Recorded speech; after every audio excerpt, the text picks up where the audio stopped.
O tema do Mídia de hoje é vídeo documentário. Para falar sobre o assunto, convidamos o presidente da Associação Brasileira de Documentaristas e Curta-Metragistas do Espírito Santo, Orlando Bonfim, e o coordenador da TV FAESA, Ricardo Nespoli. Orlando, queria agradecer a sua presença aqui no Mídia. Queria saber como é que está a produção de documentários aqui no estado. Bom, a produção específica assim, de documentários, ela não é muito grande. Ela começa a ter agora uma participação maior através dos realizadores, né, de filmes, principalmente, mas ainda é uma produção feita em menor escala. Quer dizer, se você comparar, evidentemente, com a produção de filmes e vídeos artísticos ou de ficção. O documentário ele tem uma linguagem própria? Como é que é feito um documentário? Qual a diferença para um filme, para um curta? Então, o documentário, quer dizer, essa é uma confusão que faz muito grande aqui no Brasil, que é um país que já teve uma tradição muito forte de documentários, principalmente na década de 70, e depois ela foi muito abafada diante das dificuldades que o cinema teve na década de 80 e principalmente na década de 90.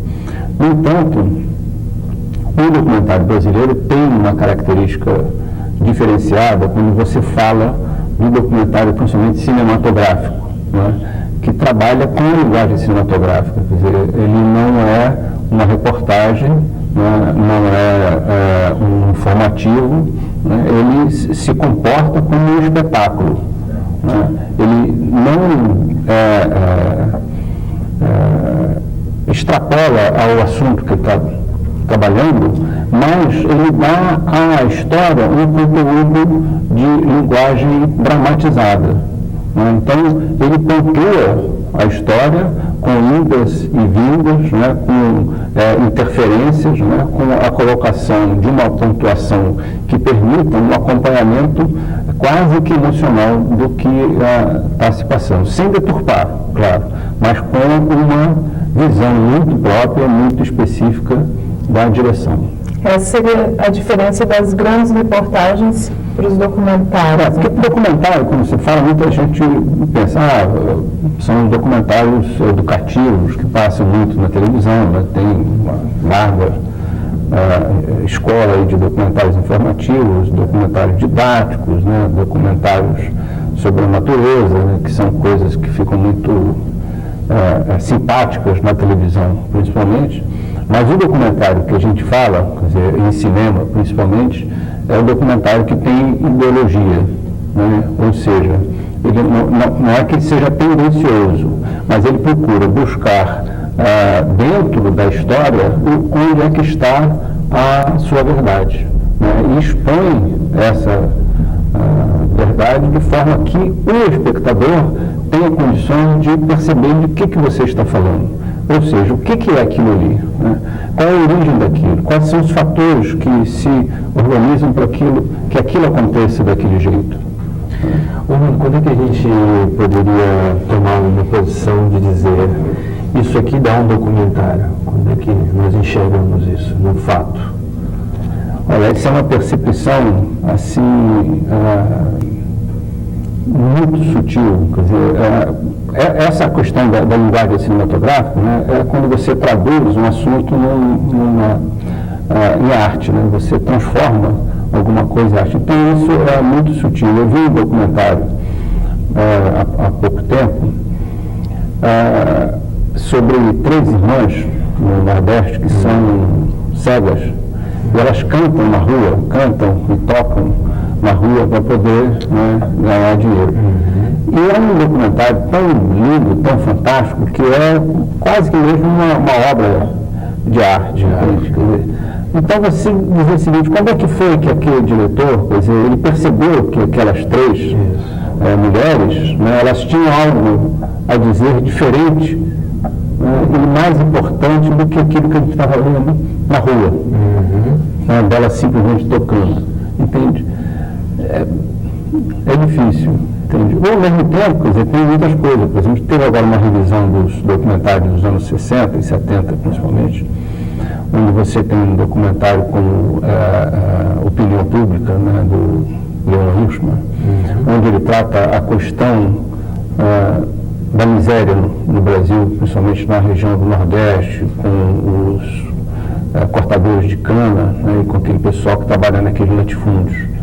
Então você tem aí uma inspiração notadamente política, né, uma inspiração não político-partidária, mas uma inspiração social, né, de um diretor de cinema que estava começando naquela época a fazer cinema, né, e que via, né, com muita consciência que o cinema tinha alguma coisa a dizer, principalmente que era uma época de muita efervescência política, né, cultural, grandes movimentos, não só no Brasil, mas como no mundo inteiro, e que aquilo precisava de ser mostrado.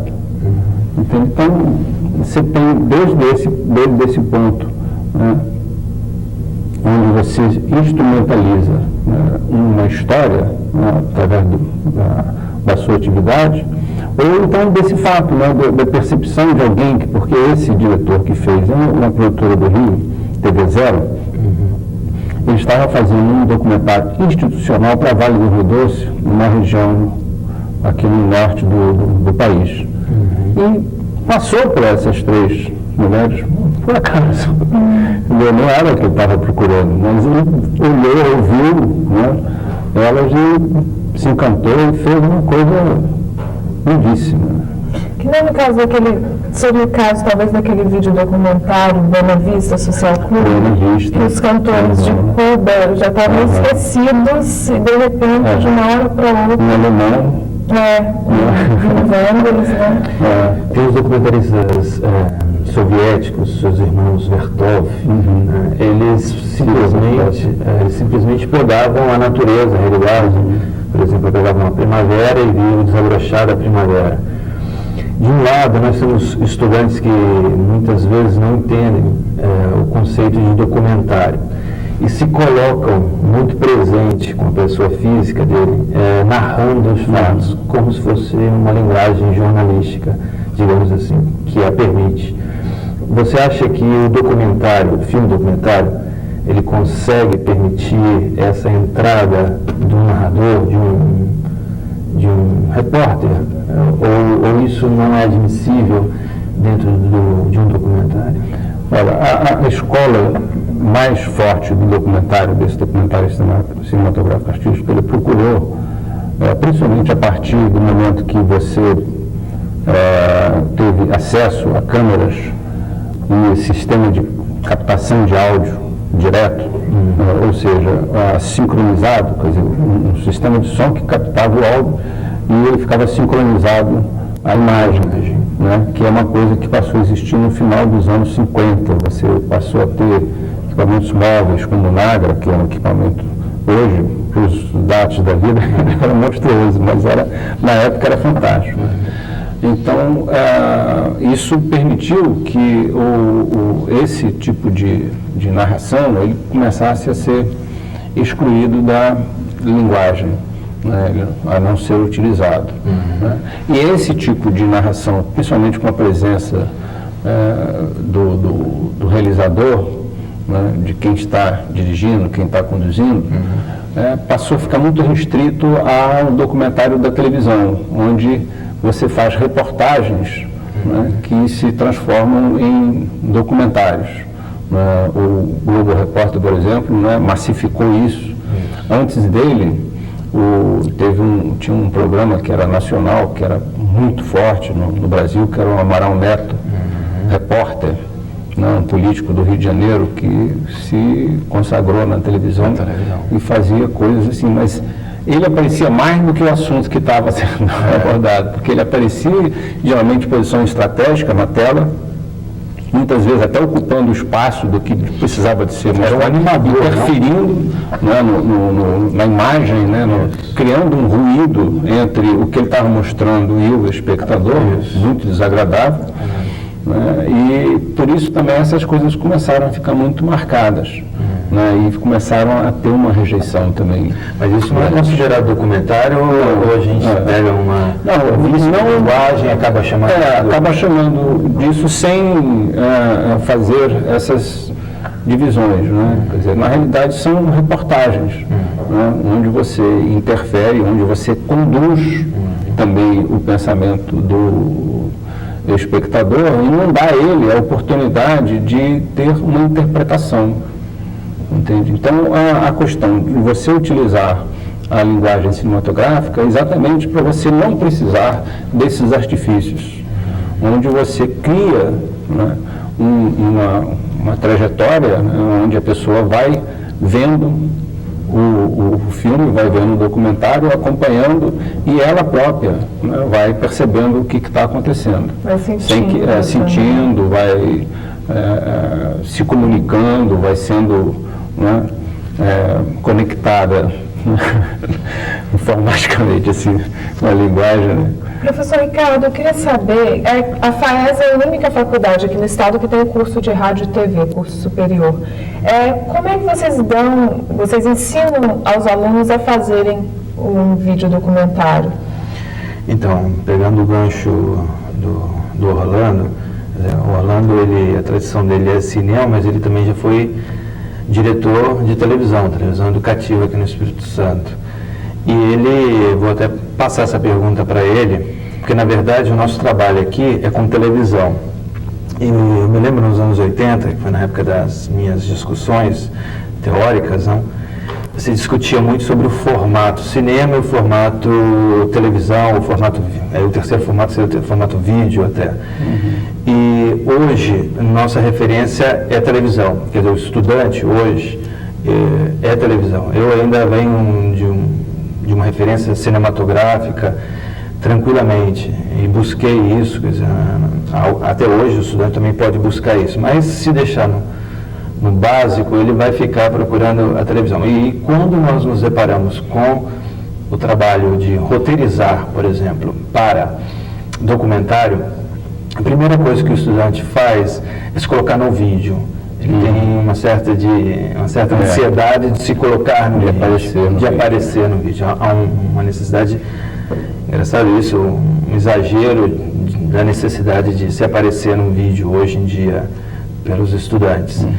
E acabam não tendo aquilo que é imprescindível no documentário, que é a pesquisa das fontes, onde através da diversidade de fontes, do confronto da situação, que nós poderemos aí ter olhares diferentes para aquela realidade que está colocada ali.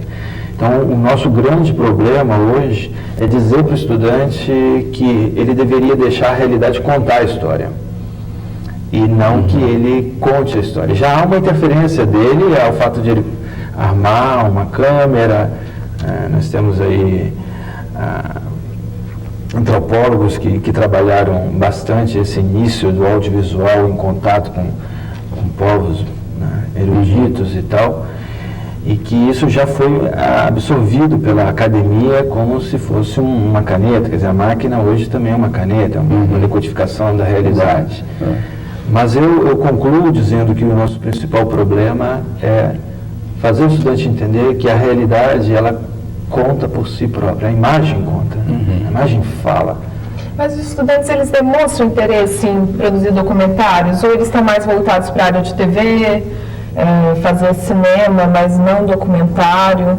Porque às vezes parece que as pessoas têm um pouco de aversão a documentário, tem muita gente que fala que acha chato, principalmente estudantes mesmo. Pois é, eu acho a questão do achar chato e outras coisas, eu acho que tudo é um trato com a relação do dinheiro. Quer dizer, o documentário dá dinheiro, vamos perguntar, né? O documentário, o que dá dinheiro? O que dá dinheiro eu gosto, né? Passa a ser essa troca de moedas. Eu acho que o Brasil hoje, o fato de a gente estar aqui conversando com o Orlando, com a Associação Brasileira de Documentaristas e Vídeo, e curta-metragista no Espírito Santo, é claro que nós estamos tendo uma mudança, uma busca de mudança, até pelo fato das TVs a cabo. Eu me refiro sempre às TVs a cabo como uma alternativa tecnológica que vai dar uma mudança aí nessa realidade que documentário é bom ou não. O que você acha das TVs a cabo em relação à necessidade dela de ter demanda de produção? Eu acho que a TV a cabo tem essa necessidade, né? Quer dizer, ela precisa de ter muita imagem, né? Ela tem que preencher, né, um espaço de 24 horas, né, que se você colocar como a televisão trabalha por segundo, né, é uma enormidade. Né? Se a gente souber, por exemplo, que na televisão, quer dizer, no cinema, no audiovisual de uma forma geral, uma imagem, ela é completamente percebida com 3 segundos, né? Você vê a imagem, percebe a imagem, então é uma coisa muito poderosa, né? Eu acho que a chegada das TVs a cabo, né, satélite, né, esses novos, né, sistemas de exibição, né, até mesmo agora já começa a ter produções feitas diretamente pela internet e tal. Isso tudo amplia muito a necessidade de você produzir. Eu acho que também um momento agora é de desmistificar um pouco isso, quer dizer, essa relação do povo brasileiro com a sua história também é uma relação em mudança, né? As pessoas começam a perceber que o Brasil é um país extremamente rico, forte, poderoso, não pelo ufanismo, não só por aquela coisa que tentaram colocar na cabeça de todo mundo, né? Que, através das marchas militares, dos hinos, essas coisas. Não, é porque realmente, né? Quer dizer, a gente vê que a nossa realidade é uma realidade, quer dizer, nós somos pessoas, né, que têm uma cultura rica, né? Quem viu, por exemplo, a mostra dos 500 anos de descobrimento, né, que está indo o Brasil inteiro agora, vê que é uma história, né, uma história verdadeira, né? Não só dos 500 anos, né? A história toda do país, né? Se a gente perceber que até mesmo aqui hoje, quer dizer, a língua Tupi-Guarani, ela foi proibida em 1700 na época de 1740, 1750, não sei a data certa quando ela foi proibida. No entanto, o Brasil inteiro até hoje é demarcado pelos nomes tupi-guaranis, né? Cariacica, Ipanema, Copacabana, né? Quer dizer, os grandes monumentos nacionais naturais são todos eles marcados com os nomes, né, tupi-guaranis. Muita coisa que a gente faz no dia a dia tem a ver com essa língua. Então, é uma história grande, uma história forte, uma história que está viva ainda, que é pujante, que tem um caminho diferente do resto do mundo.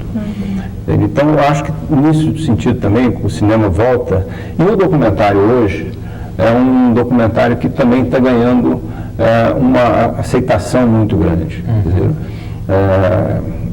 nos últimos festivais, a gente tem visto documentários em longa-metragem, que é uma coisa bastante diferente, né? Quer dizer, a maior parte dos documentários antigamente eram de curta e de média-metragem. Agora, vários documentários de longa-metragem foram feitos, ganharam os principais prêmios de vários festivais, não só aqui, mas também no exterior, e estão tendo uma aceitação muito grande. Tá? Se a gente falar agora, há pouco tempo, por exemplo, passou aqui, né, nós que estamos por Voz Esperamos, né, que teve uma repercussão enorme. E foi até uma forma diferente também de produzir, já foi produzido, todo ele, foi todo captado para digital, produzido no computador, depois voltou para película, né, cinema, e passou nos cinemas em película. Né. Mas teve também o filme do Eduardo Coutinho, que é lindíssimo, né, que é Santo Forte. A TT Moraes fez a continuação da história do movimento dos trabalhadores sem terra, que ela tinha feito alguns anos atrás, ela fez agora a continuidade, né? É um documentário que todo mundo sai do cinema assim totalmente, sabe, maravilhado, né, com o filme. Teve um outro curto agora, um outro longa, que eu esqueci o nome do diretor, são 2 diretores, inclusive um daqueles meninos que fez o filme sobre Lampião, O Baile Perfumado. Fizeram o Rápido Pequeno Príncipe, né, que mistura documentário com dramatização. É lindíssimo também, e todos eles tiveram uma aceitação muito grande. Então, acho que tem um caminho para começar a desmistificar um pouco essa questão da história, que o documentário é chato, que o documentário... Tá? Esse documentário que passou no Brasil durante muito tempo, a própria TV Educativa sempre passou, que eram aqueles documentários importados, né, muitos deles europeus e americanos, realmente eram muito chatos, não é? Porque não eram documentários feitos com essa característica, né? Eram documentários informativos, didáticos, deviam ser apresentados, né, em escolas, voltados para ambientes que tinham uma função assim, muito específica. Né? Eles não eram feitos para uma exibição aberta de televisão. Né? Talvez como tem hoje na própria TV a cabo, né? A Discovery, né? O Planeta Terra, né? esses canais que são específicos para isso, em determinado momento, esses mesmos, não tanto aqueles antigos, mas esse documentário sobre a natureza, sobre tal, né, ele já tem uma aceitação diferenciada, entende? Mas esse documentário que a gente está falando, que eu acho que é o forte do cinema brasileiro, esse documentário, ele tem uma característica diferenciada, que é exatamente essa, de ter linguagem dramatizada, onde você expõe a coisa através da imagem, né, onde a própria, como o Ricardo estava falando, né, onde a história se mostra, onde ela se conta, né, mesmo que para isso, e até mesmo para você fazer isso, você tem que posicionando a câmera de acordo com a linguagem do que você vai contar. Professor Ricardo, você já participou de um documentário na Itália. Qual a diferença entre um documentário produzido fora do Brasil e produzido aqui? Olha, eu acho que é uma coisa até interessante buscando, quer dizer, nós víamos documentários feitos no exterior. A nossa imagem cultural era de aborígenes, eram de incas, maias e de povos de cultura urbana dentro da Europa, dos Estados Unidos. Eram documentários exóticos para nós mesmo brasileiros. Nós não tínhamos nossos próprios documentos, né? O Amaral Neto contava as histórias dele e acho que de certa forma até ajudou a nós entendermos que poderíamos gostar de documentários, poderíamos ver o feio com uma certa beleza, né? Que o Sebastião Salgado, alguns fotógrafos evidenciam isso. O fato de fazer um trabalho na Itália e fazer um trabalho no Brasil, eu não vejo diferença alguma. Até quando eu cheguei, eu fiz outro aqui também, foi Sacerdotisas do Barro, foi um documentário feito com a Dulce Pereira, que foi um trabalho muito bonito também. A única coisa que eu notei é que eram locais, eu fiz o Pássaros Perdidos, foi um documentário urbano mostrando jovens urbanos, romanos, do norte da Itália, perdidos mesmo, né, pela rua, dando depoimentos. E aqui a realidade era a realidade de mulheres que sustentaram a casa delas por anos, tocando em barro e fazendo aquela escultura toda que são as panelas de barro. A diferença, então, é o seguinte: quando você trabalha numa cultura e você olha para a cultura e deixa a cultura aflorar, ali tem um documentário.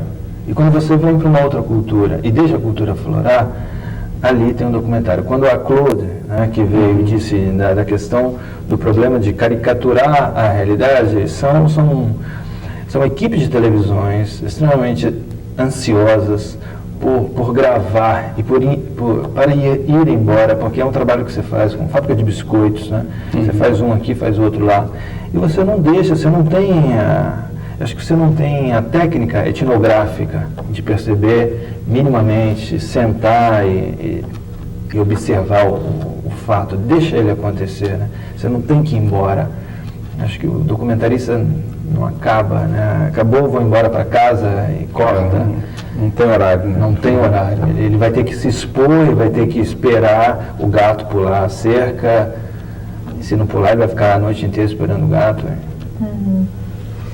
Rolando, a Associação Brasileira de Documentaristas e Curta-Metragistas, no Espírito Santo, qual é a proposta dessa associação?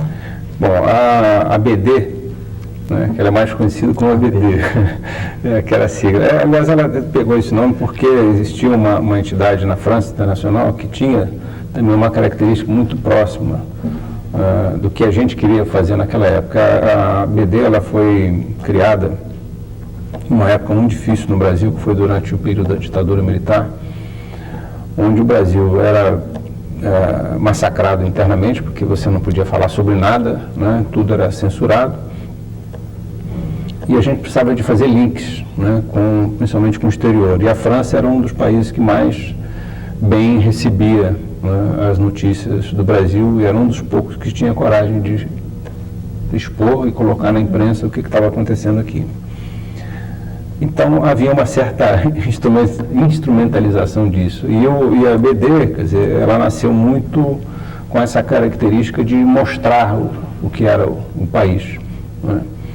Então ela defende hoje, quer dizer, passou felizmente, né? Na Hoje época a gente respira... eram feitos documentários e mandados para Não. Mas havia a possibilidade, e a gente queria essa possibilidade de ter, né, alguém a quem a gente pudesse se comunicar, em caso de... Tem vários filmes que foram proibidos. Tem filme que até hoje, tem filme que foi resgatado agora. Né, filmes daquela época, documentários, principalmente, que mostravam a realidade do Brasil, que foram resgatados agora há pouco tempo, onde as cópias foram descobertas, onde se descobriu que tinha cópia no exterior, né? Então tinha essa necessidade, quer dizer, era como você vê alguma luz né, no fim do túnel. Então ela acabou ficando com esse nome. Mas na realidade é uma entidade de defesa do filme independente, de curta ou média-metragem, né? O que a gente chama? A gente chama o filme independente, quer dizer, o filme cultural, né? O filme que não tem compromisso comercial, quer dizer, ele é curta-metragem ou média-metragem, né? E ele se destina a exprimir, né, os seus assuntos com total liberdade e independência, seja de qual tipo for. Então essa é a missão da EBD, é trabalhar pela divulgação, pela produção, pela veiculação desses filmes, divulgação, né, e melhoria também, ampliação, né, do volume de pessoas que trabalham com o cinema, com audiovisual. Aí seja divulgando, seja fazendo cursos, né, fazendo pequenas oficinas temporárias para fortalecer a mão de obra. Tem uma possibilidade de trabalho muito grande, entendeu? Então a gente está formando, porque o Espírito Santo tem hoje, né? Quer dizer, a gente não tem muito documentário, mas o ABD também não é uma entidade de defesa só do documentário. Até porque a maior parte das pessoas hoje, na área do curta e do médio, ainda fazem o cinema de ficção. Então, você tem muito curta em ficção, curtas ótimas, tanto do ficção dramatizada como do desenho animado, da massinha, dessas coisas todas, e coisas assim realmente maravilhosas. E a BD tem a função de trabalhar pela difusão do cinema audiovisual. Hoje, inclusive, ela está muito mais ligada na luta maior do cinema brasileiro para tentar se fortalecer nacionalmente, né, como um cinema como um todo. Entende? Então essa é a função aqui do Espírito Santo.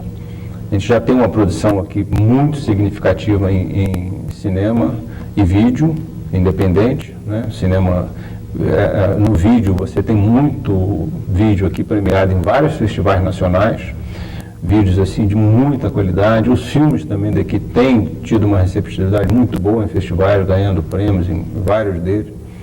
Então você já tem aqui uma produção importante audiovisual. Né? Isso para a gente no Espírito Santo é muito bom, porque o Espírito Santo nós sabemos, né, que é um estado que tem dificuldade de se divulgar externamente, né? Não só externamente, até mesmo internamente a gente ainda sofre com isso, né, de ser desconhecido, de muita coisa ser desconhecida.